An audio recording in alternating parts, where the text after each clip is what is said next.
Destaque internacional agora, aqui no Linha de Frente, vamos lá para a Europa. Em primeiro discurso como vice de Donald Trump na disputa pela presidência dos Estados Unidos, J.D. Vance fez uma série de elogios ao ex-presidente. O Luca Bassani, embora de longe, está acompanhando toda essa movimentação das eleições americanas. Chega agora ao vivo com informações para a gente. Luca, bem-vindo. Como é que foi esse esperado discurso do então crítico de Trump e que agora é candidato a vice dele, com direito a vários elogios e muito apoio? É isso mesmo, Lívia. Boa tarde a você, a todas que estão na bancada e aqueles que nos acompanham. Nós ficamos de olho nas eleições americanas ao mesmo tempo em que acontece a convenção do Partido Republicano em Milwaukee, no estado de Wisconsin, esse que é um estado fundamental para que o próximo presidente seja escolhido. Como você bem enunciou, J.D. Vance, que era um forte crítico de Trump na sua primeira passagem pela Casa Branca em 2016, foi amenizando as suas críticas e se tornou, inclusive, durante o segundo ciclo eleitoral no qual participou Trump, e que perdeu perante Joe Biden, um dos seus principais apoiadores. De apenas 39 anos, ele que já foi ex-fuzileiro naval e também foi alguém que trabalhou como operário na região de Ohio, no estado de Ohio, se mostra uma liderança jovem e nova para tentar trazer novos eleitores nessa região tão fundamental nos Estados Unidos, chamado de American Midwest, onde temos os estados da Pensilvânia, Ohio, Michigan, Wisconsin, Minnesota e as duas Dakotas, por exemplo, para tentar fazer com que lá as eleições sejam decididas. Ontem ele falou bastante sobre a desconexão da política tradicional com os trabalhadores e como ele pretende, caso seja eleito vice-presidente dos Estados Unidos, resgatar a proximidade com o chão da fábrica, com aqueles que querem os seus empregos de volta nos Estados Unidos, que ao longo dos últimos anos acabou exportando muito do seu processo produtivo e até mesmo recebendo muitos imigrantes. Em relação a isso, nós separamos um trecho da fala de J.D. Vance. Vamos dar uma acompanhada. Is so simple and yet so powerful. A visão do presidente Trump é muito simples, mas também muito poderosa. Senhoras e senhores, nós estamos cheios de ficar atendendo a Wall Street. Nós vamos nos comprometer com os trabalhadores. Estamos cheios de importar mão de obra estrangeira. Nós vamos lutar pelos cidadãos americanos, seus bons empregos e bons salários. Estamos cheios de comprar energia de países que nos odeiam. Nós vamos produzir energia aqui, com trabalhadores americanos, na Pensilvânia, em Ohio e por todo o país. Então vemos que essa questão econômica ela tem sido sempre muito mencionada por ambos os candidatos, e na questão dos empregos, as populações desses estados mencionados por J.D. Vance, que são de fato estados cruciais para a eleição no colégio eleitoral americano, faz com que esse tema da campanha seja muito por todos aqueles presentes. Nós vemos que o ex-presidente Donald Trump, ele é esperado para falar hoje. Nós também comentaremos um pouco sobre isso, ao mesmo tempo em que a campanha de Joe Biden está suspensa por conta de ter sido diagnosticado com a Covid-19 e a crescente pressão de outros democratas dentro do partido, senadores, também congressistas. O próprio ex-presidente Barack Obama também, segundo o Washington Post, conversou com Joe Biden e disse que as chances dos democratas vencerem esse ano são cada vez menores, e isso tudo faz com que esse final de semana, logo após o discurso de Trump amanhã, muitas decisões sejam tomadas pelo outro partido, que agora também tem decisões importantes para falar perante a nação, que espera saber se de fato Joe Biden será ou não candidato após esse fortalecimento muito expressivo de Donald Trump desde o atentado na última semana. Já que você citou, Luca, quais são as expectativas para esse tão esperado discurso de Donald Trump? Depois do atentado, ele pouco se pronunciou oficialmente, se não me engano, foi uma entrevista para um veículo de comunicação, ou pouco mais do que isso. Oficialmente, vai ser agora nesse discurso, né? Quais são as expectativas? Exato, ele deu apenas uma entrevista para o veículo de Nova York, The New York Post, e no qual ele contou como foi essa experiência quase encontrando a morte, se assim podemos dizer, após o atentado no último sábado na Pensilvânia. Ao mesmo tempo, muitos esperam que esse discurso, que é esperado para hoje à tarde, mostre um outro lado de Trump. Ele mesmo disse que tinha feito já um discurso que seria bastante combativo às políticas migratórias e econômicas do governo Joe Biden, focando naquilo que poderia melhorar, o que iria recuperar, que, segundo ele, está defasado nessa administração, mas muitos acreditam que ele possa adotar um tom mais suave, de unidade nacional, mostrando um lado de que poderia governar para todos os americanos e encontrar alguns consensos, se é que isso é possível em uma sociedade tão dividida em tantos assuntos como é a sociedade dos Estados Unidos da América. Questões relacionadas à política armamentista, questões relacionadas ao aborto, à imigração, as questões de gênero, tem muitos tópicos que dividem a sociedade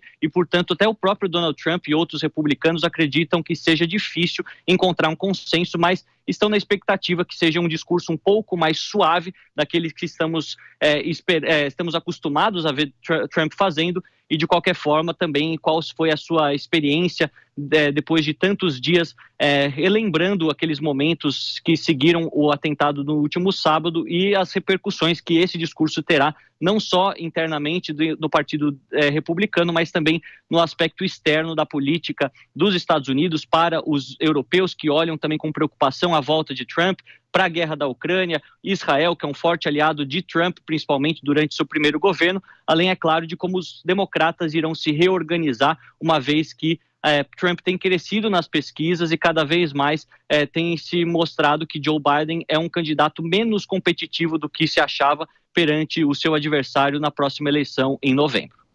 Pois é, as eleições estão chegando, né, Luca Bassani? Muito obrigada, viu, pelas informações. Até amanhã, se der você volta ainda hoje, se não até amanhã. Agora, 3h02. Vamos então às análises dessa movimentação política para as eleições americanas. Vou começar com você. Maria, há sim essa expectativa, o Luca trouxe exatamente o que eu tenho ouvido e lido de muitos analistas políticos e cientistas políticos também, de que depois desse atentado, o Trump vai vir um pouco diferente nesse discurso. Menos exaltado, menos extravagante, mais tranquilo, em tom mais suave, ecoando um sentimento mais de união. Ele chegou a mencionar isso em outras ocasiões também. J.D. Vance, ele traz talvez um pouco do trumpismo que o próprio Trump às vezes não vai ecoar daqui para frente. O que você espera dessa união? Olha, eu sinceramente acho que se o Trump for adotar um discurso mais moderado, de mais unificação, vai ser por um pouco tempo. Porque logo em seguida, acredito que ele vai sim inflamar mais ainda a polarização que a gente vê recorrente aí na sociedade norte-americana e no mundo todo, justamente para ter maiores ganhos políticos e garantir a base dele e convencer o eleitorado que está em dúvida com um discurso mais emotivo, porque é o que eu sempre digo, o que faz um eleitor sair da cama e votar? Principalmente emoções e resolver o seu problema. E nesse sentido, a economia tem sido um problema para o americano médio, para o pessoal que mora nos cinturões, que perdeu o emprego com a questão da globalização, a questão da terceirização da indústria para a China. Então, esse americano, sim, ele tem raiva e o preço, lembrando que a inflação norte-americana ela cresceu nos últimos anos, os preços cresceram. Então, apesar da economia estar crescendo, esse eleitor não tem a sensação de que a sua qualidade de vida melhorou justamente por causa dos preços que cresceram. Então, acredito que o Trump tem muito mais a ganhar voltando a um discurso mais inflamado. E o próprio J.D. Vance, olha, eu já estou chamando de Vice, que é o vice-presidente. Vice-president. Vice-president, né? Ele é um político que tem essa postura. Ele, no discurso dele, ele foi bastante enfático nisso. Ele falou que essas pessoas, elas foram negligenciadas, ele falou mal das elites. Então, ele trouxe justamente esse discurso de alinhamento com o eleitorado que virou o eleitorado republicano, que classicamente não era esse eleitorado. Enfim, tudo virou de cabeça para baixo na democracia norte-americana. Eu queria mencionar também um assunto importante.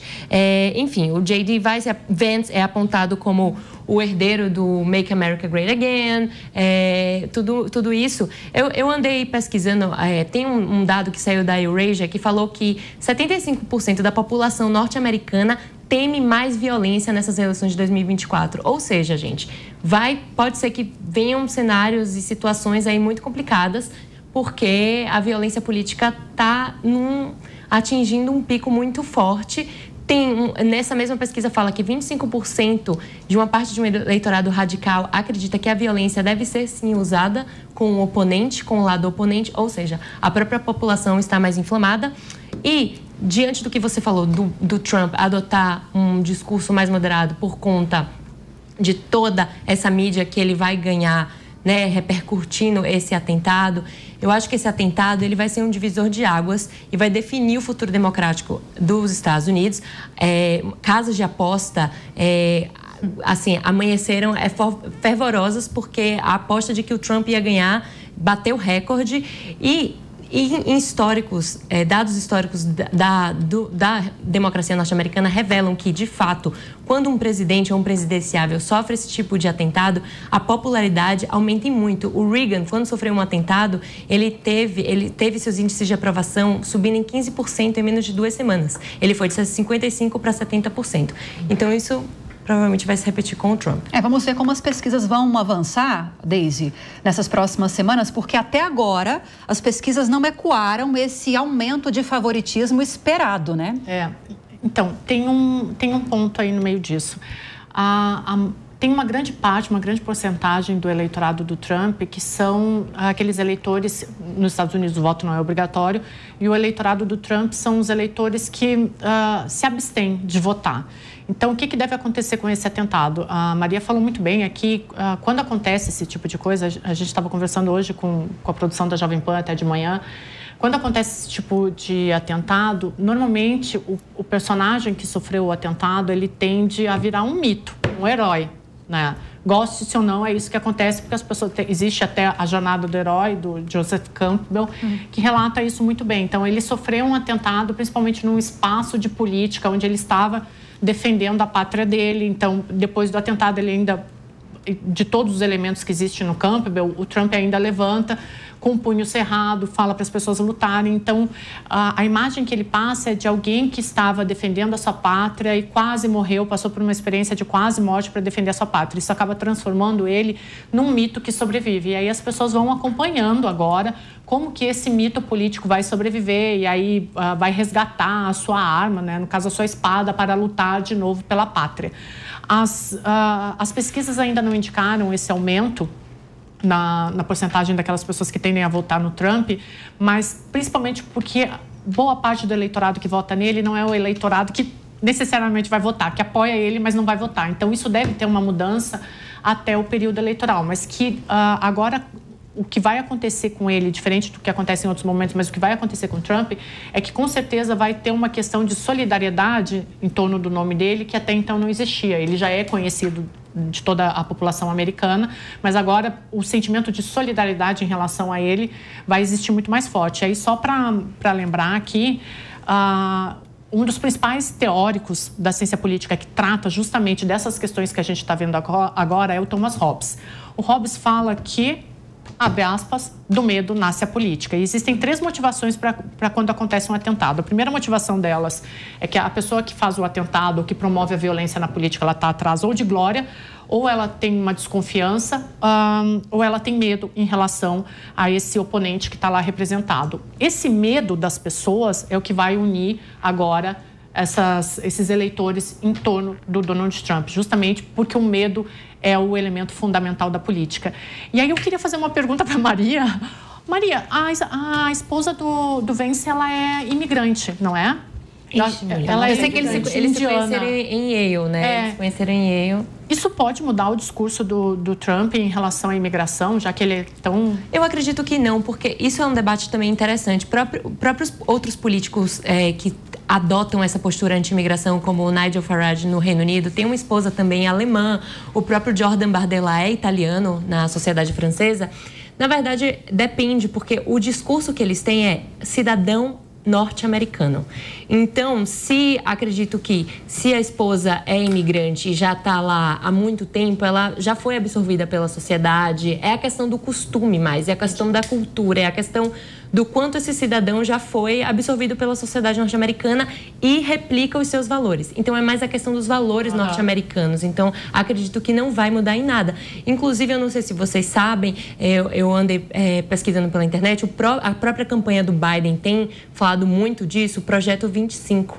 É um projeto que foi escrito por um think tank chamado Heritage Foundation, que o Trump afirma que não tem nada a ver com a sua campanha, mas é um projeto de 900 páginas que dita justamente regras para um próximo mandato conservador norte-americano.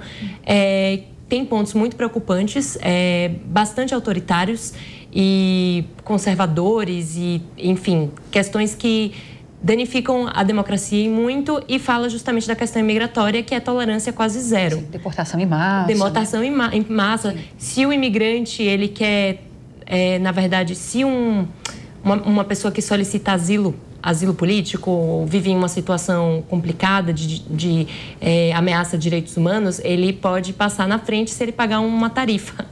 Então, acho que é bem complicado isso com um imigrante que está passando por uma situação de depravação e sofrimento. Óbvio que não é todo caso, cada caso específico, mas é bastante, acho que essa pauta da imigração é o carro forte dele, justamente porque legitima muito essa questão do ódio e de fala, os imigrantes estão roubando o trabalho dos operários que perderam os empregos por conta da globalização.